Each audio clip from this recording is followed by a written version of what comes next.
Kami ucapkan selamat pagi dan selamat hari Sabat, Bapak Ibu Saudaraku yang kasih dalam Tuhan dimanapun saudaraku berada saat ini.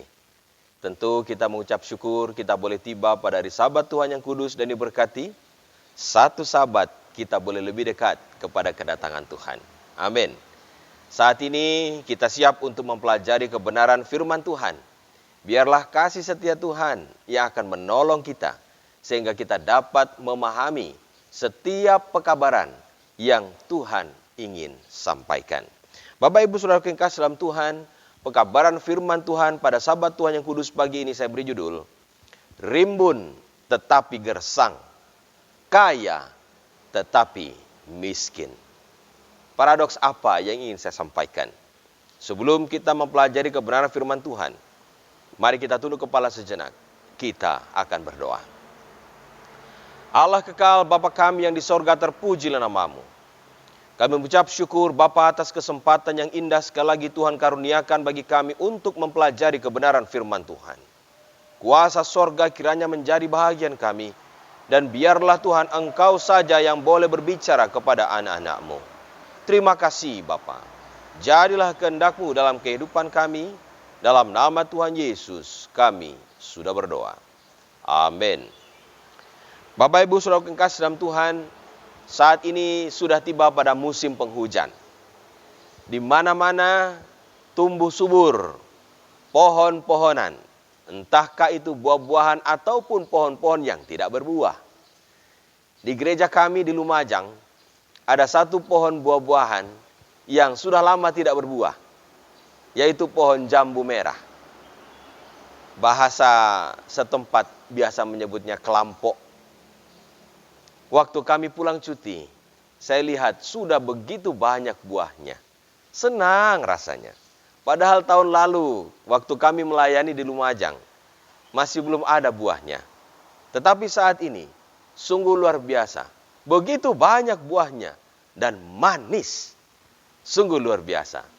Tentu senang kalau kita menanam tanam-tanaman, buah-buahan apapun, dan kemudian kita bisa menikmati hasilnya. Menikmati buah yang manis dari pohon yang kita tanam. Tentu sukacita yang besar jika pohon yang kita tanam berbuah. Tapi bagaimana kalau seandainya pohon yang kita tanam dan kita harapkan berbuah itu tidak berbuah? Atau buahnya bisa dikatakan tidak manis. Tentu ini menjadi sebuah ganjalan tersendiri di hati kita, bukan? Nah, saudaraku yang kasih dalam Tuhan, rupanya Alkitab mencatat bahwa saudara dan saya, kita ini adalah tanaman Tuhan. Saudara dan saya adalah pohon-pohonan Allah yang dirindukan untuk berbuah, dirindukan untuk menghasilkan buah yang manis. Tetapi apa daya, kalau seandainya tanaman yang diharapkan ini tidak menghasilkan buah yang manis. Saudaraku yang kasih, saya rindu kita membuka firman Tuhan di dalam kitab Lukas pasal 13 ayat 6 sampai 9. Lukas 13 ayat 6 sampai 9 firman Tuhan. Lalu Yesus mengatakan perumpamaan ini, seorang mempunyai pohon ara yang tumbuh di kebun anggurnya, dan ia datang untuk mencari buah pada pohon itu. Tetapi ia tidak menemukannya. Lalu ia berkata kepada pengurus kebun anggur itu, sudah 3 tahun aku datang mencari buah pada pohon ara ini, dan aku tidak menemukannya. Tebanglah pohon ini. Untuk apa ia hidup di tanah ini dengan percuma? Jawab orang itu, Tuan, biarkanlah dia tumbuh tahun ini lagi. Aku akan mencangkul tanah ini lagi. Aku akan mencangkul tanah sekelilingnya dan memberi pupuk kepadanya. Mungkin tahun depan ia berbuah. Jika tidak, tebanglah dia. Bapak Ibu Saudara yang kasih dalam Tuhan, dikatakan tadi dalam perumpamaan bahwa Yesus menceritakan ada pohon yang ditanam oleh seorang tuan tanah. Dan ketika dia memeriksa pohon tersebut untuk mengambil buahnya, dikatakan pohon itu tidak menghasilkan buah. Padahal sudah 3 tahun dia menunggu. Dan itu berarti sebenarnya buah ini sudah waktunya berbuah. 3 tahun bukan waktu yang singkat untuk menunggu, bukan? Banyak orang menanam sesuatu tanaman, pohon yang diharapkan berbuah dan menghasilkan, tetapi tidak juga menghasilkan. Inilah yang membuat kadang kita merasa sedih. Dan ketika di dalam cerita perumpamaan tadi itu, Yesus mengatakan sebagai pemilik pohon itu, potong saja, tebang saja. Tetapi masih ada belas kasih dari sang perawat pohon. Dia katakan, Tuan, sabarlah dahulu. Biarlah saya cangkul, saya beri pupuk dulu. Mana tahu setelah dicangkul, diberi pupuk, diusahakan, dia mau berbuah. Kalau tahun depan tidak berbuah juga, apa boleh buat? Sudah ada toleransi yang begitu banyak. Pohon itu harus ditebang. Saudaraku yang kasih, mari kita coba renungkan bersama. Apa sebenarnya maksud Tuhan dengan ayat ini? Saya ingin bertanya kepada saudara-saudara. Jawablah dengan jujur. Kalau seandainya gereja Advent yang ada di setiap kota kita, di mana kita berada, lalu ditutup, tentu kita tidak mengharapkan ini terjadi, bukan? Tetapi jika seandainya waktu itu tiba, terjadi hal yang tidak diinginkan, lalu gereja kita ditutup paksa, kira-kira siapakah yang akan merasa rugi? Siapakah yang akan merasa kehilangan? Coba renungkan baik-baik. Apakah yang merasa kehilangan tetangga saudara? Apakah yang merasa kehilangan RT saudara? Apakah yang merasa kehilangan orang-orang yang ada di sekitar kehidupan atau tempat tinggal gereja itu?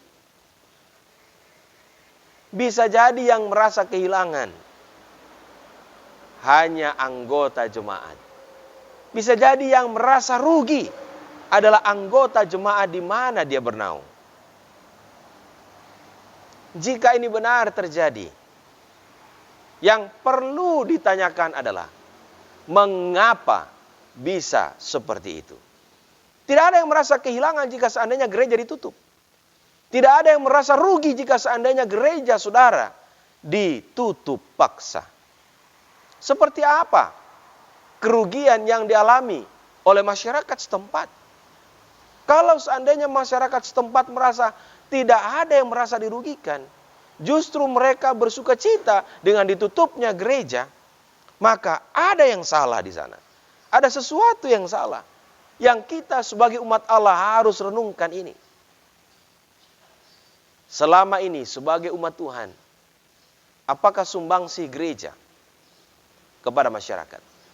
Apakah sumbangsi saudara dan saya sebagai umat Tuhan di lingkungan di mana kita berada?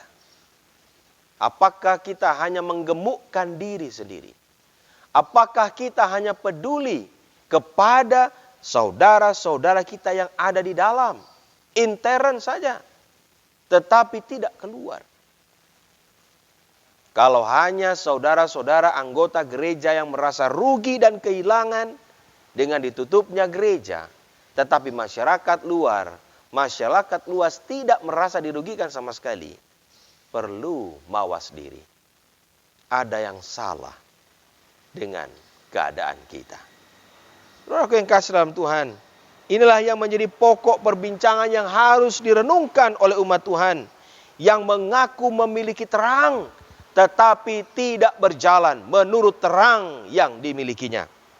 Gereja hanya sibuk untuk menggemukkan dirinya, semakin nampak gejala ketertutupan gereja.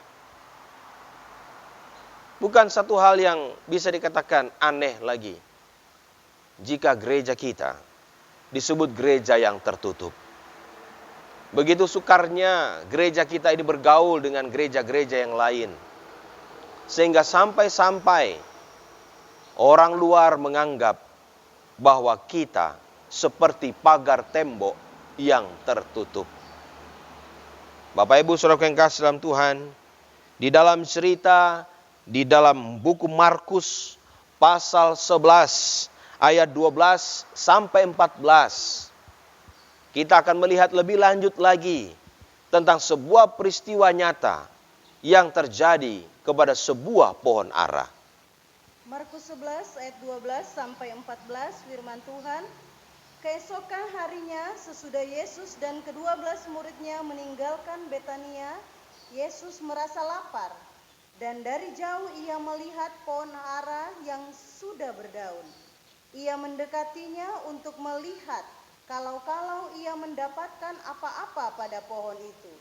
Tetapi waktu ia tiba di situ, ia tidak mendapat apa-apa selain daun-daun saja, sebab memang bukan musim buah ara. Maka katanya kepada pohon itu, "Jangan lagi seorang pun makan buahmu selama-lamanya." Dan murid-muridnya pun mendengarnya. Kita baca selanjutnya di ayatnya yang ke-20 dan 21. Kelanjutan dari kisah ini. Ayat 20 dan 21 firman Tuhan. Pagi-pagi ketika Yesus dan murid-muridnya lewat, mereka melihat pohon ara tadi sudah kering sampai ke akar-akarnya. Maka teringatlah Petrus akan apa yang telah terjadi. Lalu ia berkata kepada Yesus, "Rabi, lihatlah, pohon ara yang kau kutuk itu sudah kering." Kalau saudara membaca kisah ini, tentu kita mengernyitkan dahi, bukan? Kenapa? Kalau kita telan bulat-bulat ayat ini, kelihatannya kita bisa melihat adalah sesuatu yang bisa dikatakan semena-mena. Ini adalah cerita yang mungkin bagi kita adalah cerita yang mungkin aneh. Kalau saudaraku teliti ayat yang kita sudah baca tadi, dikatakan Yesus mengutuk pohon ara yang tidak berbuah ini. Perhatikan, fakta yang pertama. Yesus berada di Yerusalem waktu itu pada perayaan Paskah. Dan dikatakan musim buah ara itu biasanya terjadi pada bulan Juni.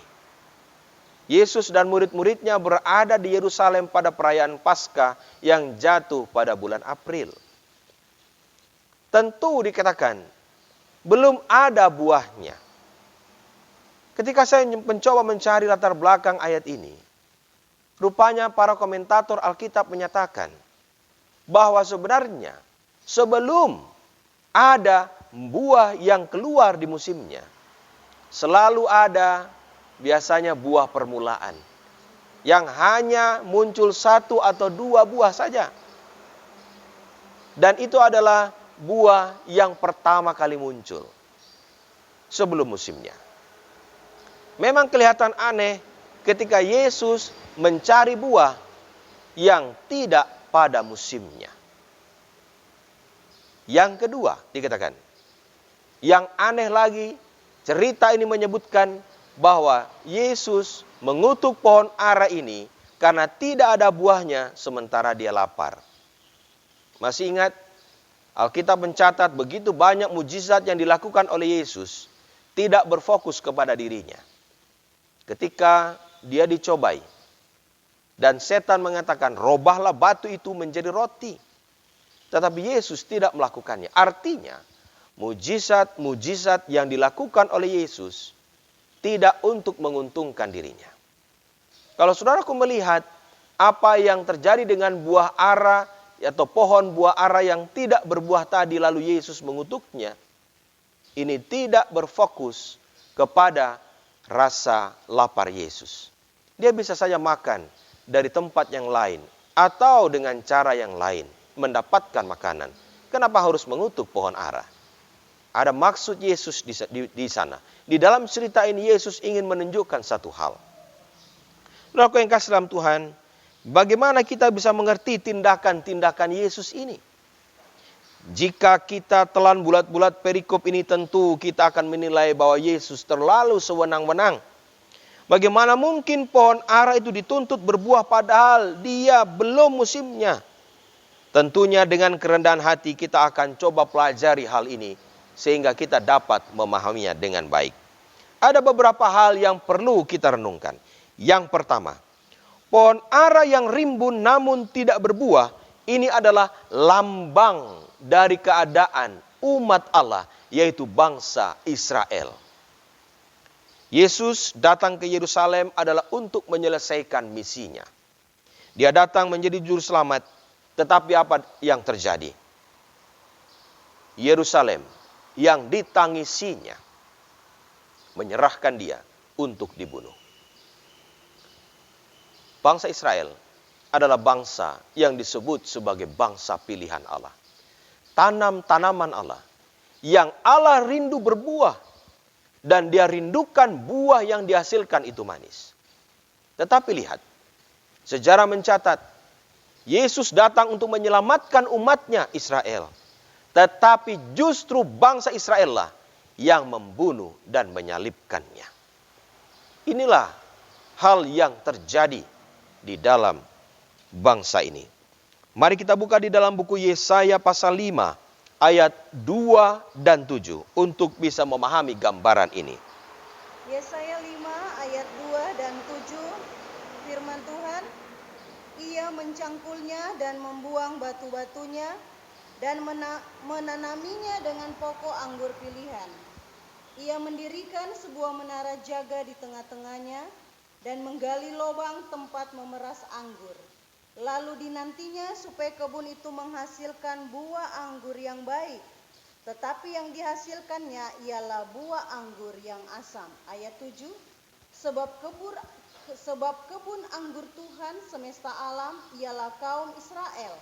Dan orang Yehuda ialah tanam-tanaman kegemarannya. Dinantinya keadilan, tetapi hanya ada kelaliman. Dinantinya kebenaran, tetapi hanya ada keonaran. Bapak Ibu Saudaraku yang kasih dalam Tuhan, dengan jelas firman Allah katakan bahwa bangsa Israel jasmani adalah tanam-tanaman Allah yang diusahakan Allah untuk berbuah dan menghasilkan buah yang manis. Pohon ara yang daunnya lebat menggambarkan sebagai pohon yang subur, pohon yang diberkati. Bangsa Israel penuh dengan berkat Allah. Bangsa Israel memiliki begitu banyak karunia Allah. Maka tidak heran kalau Allah mengharapkan ada buah yang manis yang dapat dipetik dari pohon yang lebat daunnya ini. Saudara dan saya juga adalah pohon-pohonan Allah. Saudara dan saya adalah Israel rohani. Kita adalah tanam-tanaman Allah. Maka Allah pun mengharapkan buah yang manis dari setiap anak-anaknya. Dia mau supaya kita ini berbuah, menghasilkan buah yang betul-betul manis dan dapat dinikmati. Tetapi firman Allah tadi katakan, apa daya?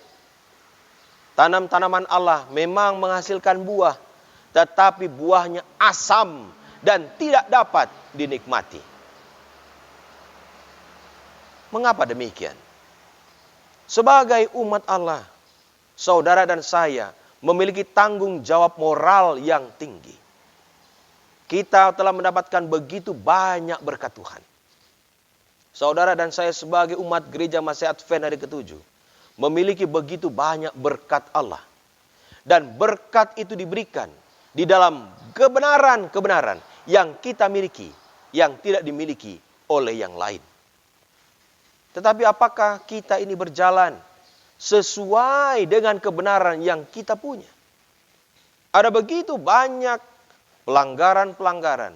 Ada begitu banyak hal-hal yang tidak sesuai dengan apa yang kita miliki.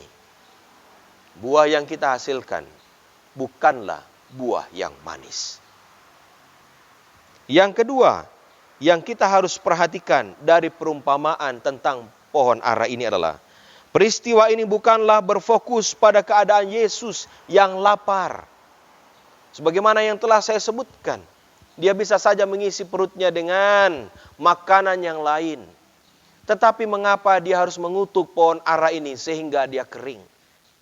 Bapak Ibu Saudaraku yang kasih dalam Tuhan, Yesus Sang Pencipta, dia mengetahui kondisi ciptaannya. Dia paham betul pohon ara itu yang berdaun lebat itu seharusnya paling tidak ada 1-2 buah yang bisa dipetik. Walaupun bukan musimnya, akan selalu ada buah sulung yang keluar lebih dahulu. Tetapi Yesus mengetahui dengan jelas bahwa pohon ini tidak perlu menunggu musimnya. Dia tidak akan berbuah. Bapak Ibu Saudara yang kasih, bangsa Israel ditunggu seperti apapun juga, tidak berbuah, justru melenyapkan putra Allah sendiri. Yang ketiga, pohon ara yang rimbun ini juga melambangkan gereja Allah di akhir zaman. Yang pertama, ada 2 hal yang juga harus kita renungkan. Secara jemaat dan secara pribadi. Secara jemaat, dikatakan bahwa gereja yang memiliki begitu banyak anggota, gereja yang aktif dalam pekerjaan penarikan jiwa, disebut gereja yang rimbun, gereja yang kaya. Apalagi kalau kasnya banyak, apalagi kalau memiliki begitu banyak anggota, begitu banyak uang. Gereja ini disebut gereja yang tambun, gereja yang gemuk, gereja yang rimbun, gereja yang memiliki begitu banyak berkat Allah.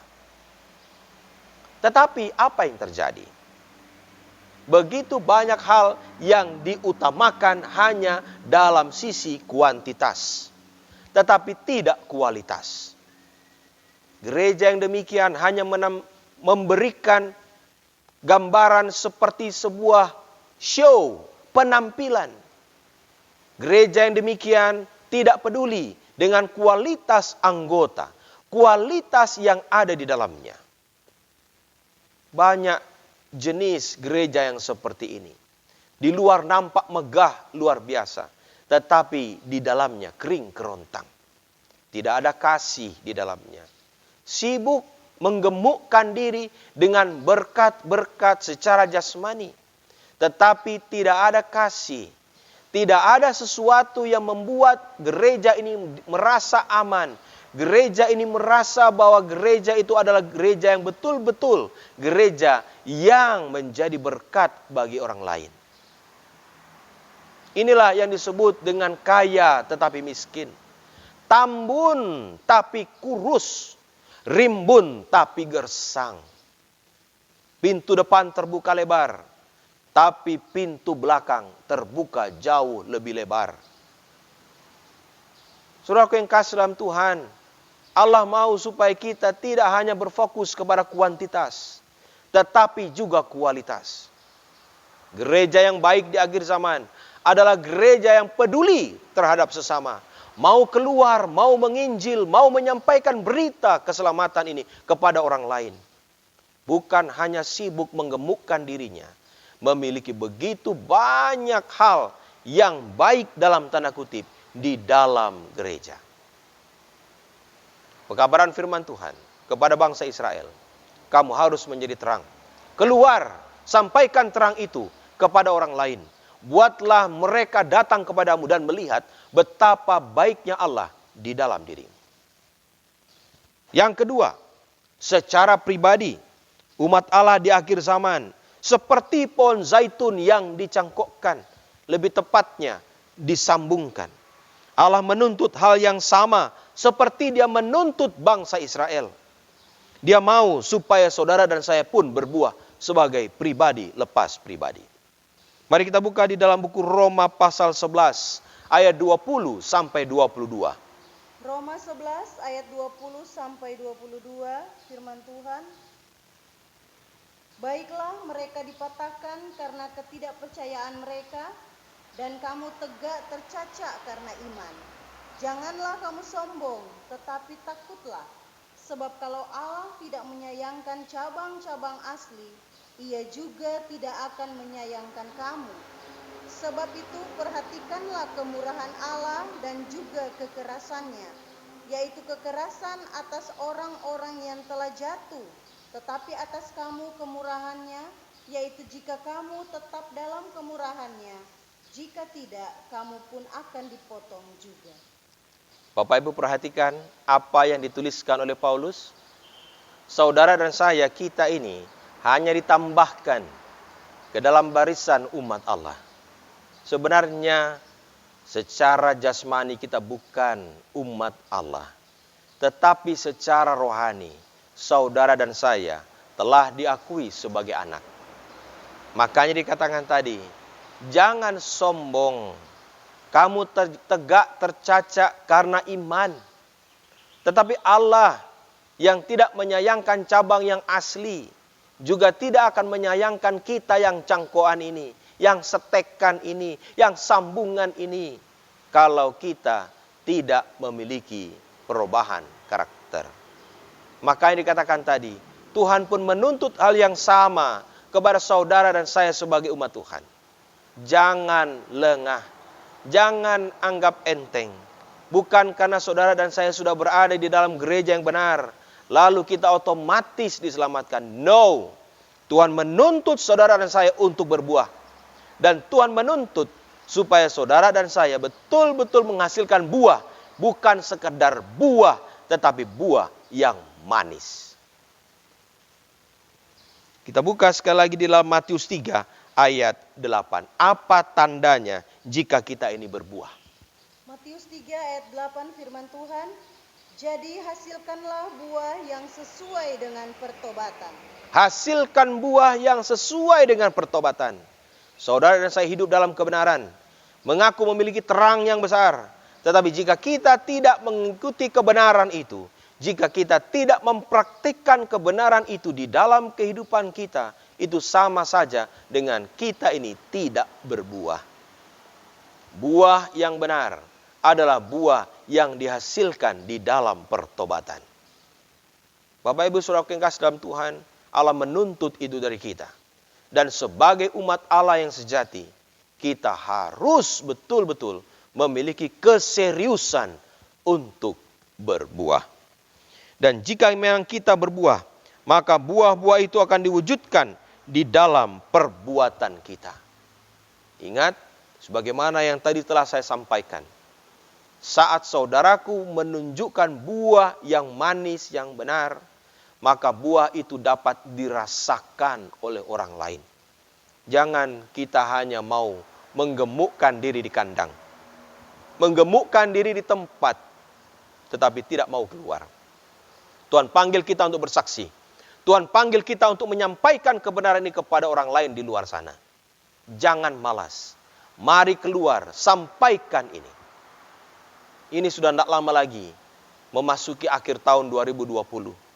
Tanyakan ke dalam diri saudara, berapa banyak jiwa yang saudaraku sudah bawa kepada Tuhan? Apakah saudaraku selama pandemi ini betul-betul stay at home, tinggal di rumah saja? Apakah yang harus kita lakukan sebenarnya? Walaupun dalam situasi pandemi sekarang ini, jangan pernah lupa, Tuhan pun menuntut agar kita tetap menginjil. Menjadi kesimpulan pekabaran firman Tuhan yang singkat pada Sabat Tuhan yang kudus dan diberkati pagi ini. Sekali lagi mari kita buka Lukas pasal 13 ayat 8 dan 9. Lukas 13 ayat 8 dan 9 firman Tuhan. Jawab orang itu, Tuhan, biarkanlah dia tumbuh tahun ini lagi. Aku akan mencangkul tanah sekelilingnya dan memberi pupuk kepadanya. Mungkin tahun depan ia berbuah.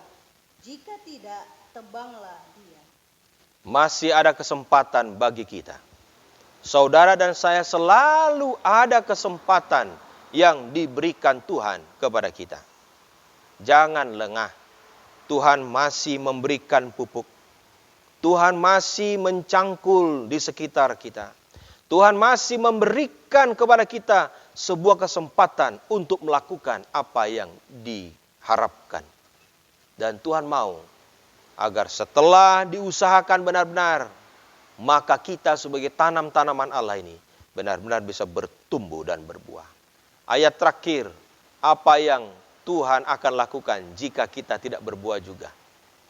Di dalam Matius 3 ayat yang ke-10. Matius 3 ayat yang ke-10 firman Tuhan.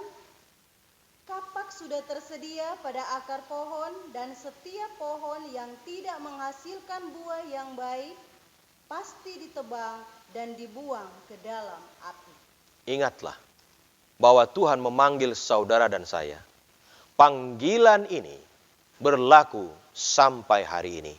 Panggilan ini berlaku terus selama kita masih hidup. Saudara dan saya dipanggil untuk menjadi anak-anaknya yang menghasilkan buah. Kapak sudah tersedia di bawah pohon yang tidak berbuah.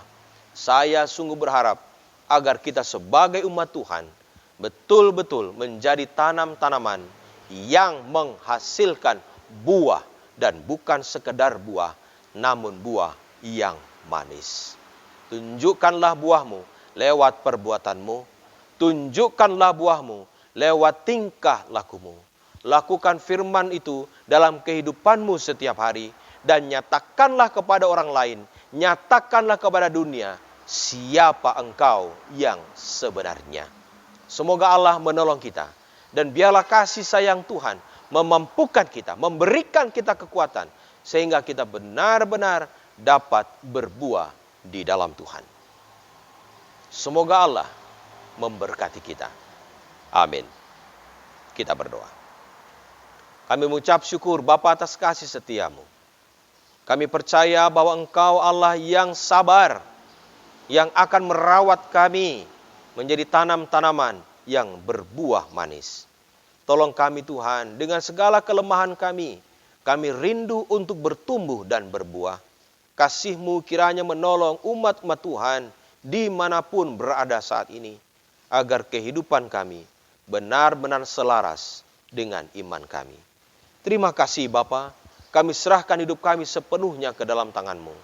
Kiranya kasih-Mu yang akan memberikan kami kekuatan. Dalam nama Tuhan Yesus kami sudah berdoa. Amin. Terima kasih untuk kebersamaan kita. Kami ucapkan sekali lagi selamat sahabat. Semoga Tuhan memberkati kita masing-masing. Amin.